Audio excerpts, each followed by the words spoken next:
বুদ্ধিমান খরগোশ ও বোকা বাঘ। এক বিশাল বনে এক বিশাল বাঘ বাস করত। তার ভয়ে বনের সব পশুপাখি তটস্থ থাকত। বাঘটি প্রতিদিন কোনো পশু শিকার করে খেত।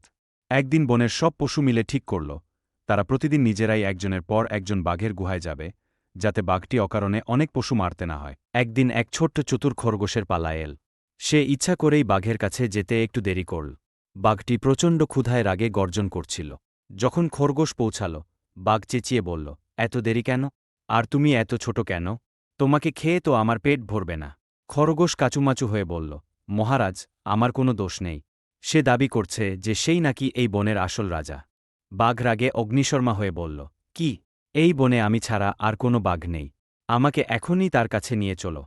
খরগোশ বাঘটিকে একটি গভীর কুয়োর কাছে নিয়ে গেল এবং বলল, মহারাজ, ওই বাঘটি এই কুয়োর ভেতর লুকিয়ে আছে। সে ভাবল এটাই অন্য বাঘটি। সে রাগে হুঙ্কার দিল, আর কুয়ো থেকেও প্রতিধ্বনি হয়ে পাল্টা সব ফিরে এল। আর সহ্য করতে না পেরে বাঘটি কুয়োর ভেতর ঝাঁপিয়ে পড়ল। কিন্তু কুয়োর দেওয়ালে ধাক্কা খেয়ে সে আর উঠতে পারল না, এবং সেখানেই তার মৃত্যু হল। ছোট্ট খরগোশটি তার বুদ্ধির জোরে নিজের এবং বনের সবার জীবন বাঁচিয়ে বীরের বেশে ফিরে গেল। গল্পের শিক্ষা: গায়ের জোরের চেয়ে বুদ্ধির জোর অনেক বেশি।